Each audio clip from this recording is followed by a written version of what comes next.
with grass fishing, it's all about covering ground and then finding what they want.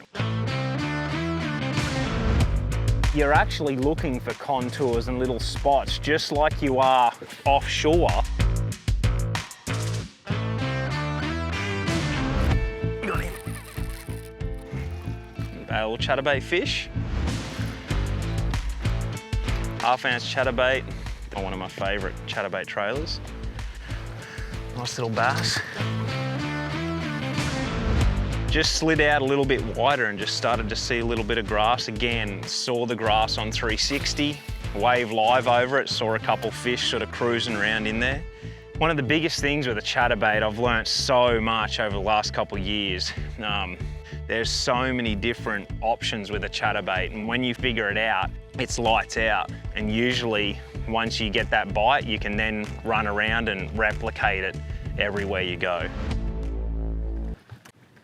We've used the Mega Live like offshore, we've used it on structure, brush piles, we've used it on ledges, and now we're using it up in the grass. And here's a pretty good situation where we're using 360, we're using our Live, but we're also using Lake Master.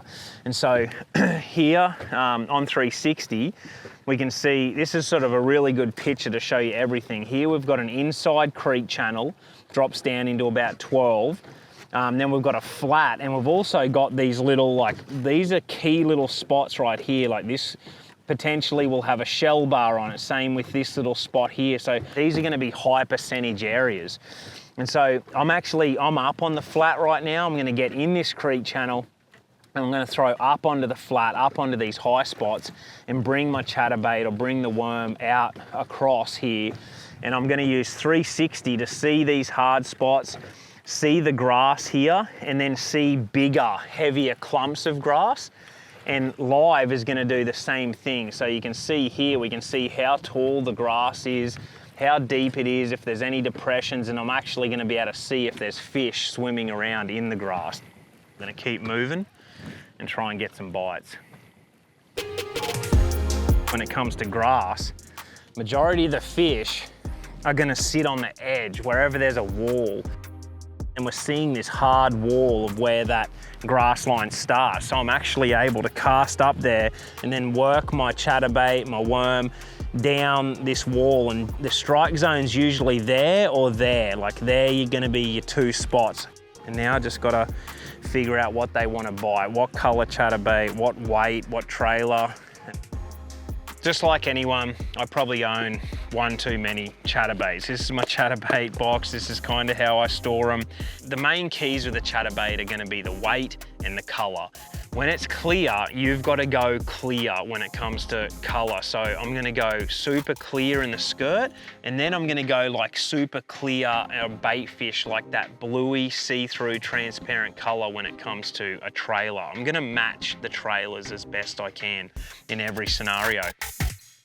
The first trailer is going to be a boot tail. It's the swammer. I absolutely love the swammer for a chatterbait. And the reason I love it is it really gives the chatterbait even more erratic action. That paddle tail at the back, if you watch it, if it's a single tail, it'll just sit there like this and it'll go. The boot tail makes it do all these crazy, actions, especially when you give it a little twitch. This is the river style scenario that I like to do this. And so black and blue and dark green pumpkin, you can do like a craw style trailer. And so I'll use either the adrenaline craw right here, which is probably my favorite, or the muscle back craw. And this is what I'm going to use in a lot of the river scenarios. So shallow water, dirty water around willow grass, little bit more around structure. They seem to really like that, those claws just in behind there and just flapping. The last but not least, and something that's become more and more popular over time, is just a straight tail. And you can just make a chatterbait bigger by putting a bigger trailer on.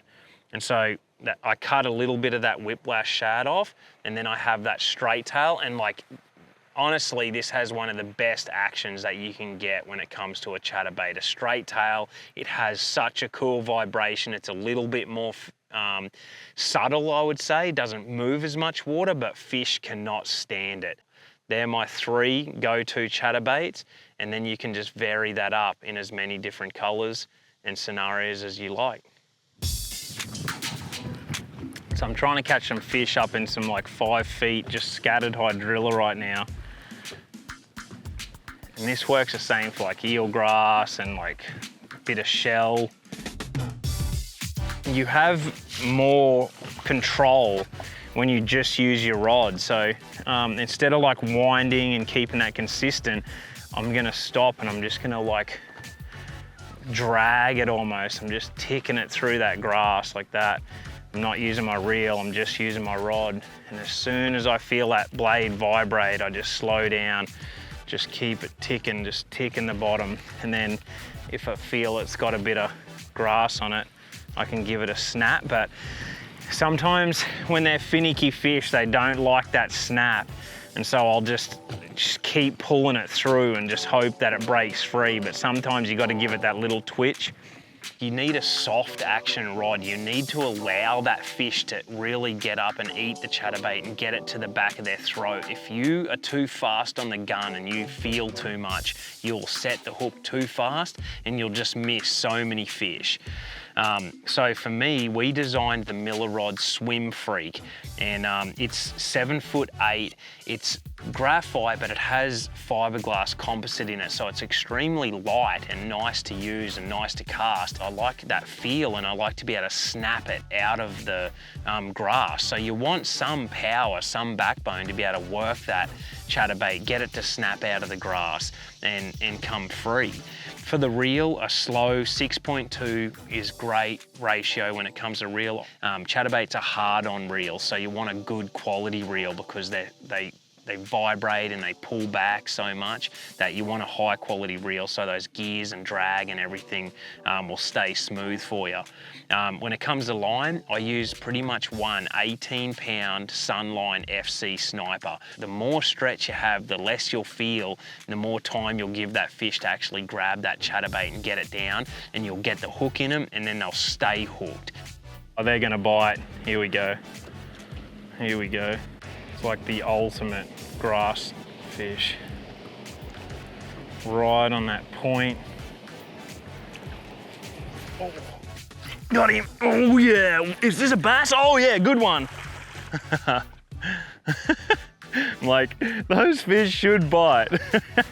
It's a technique that I've put a lot of work into and I've learnt a lot. You can just get chatterbait bites year round.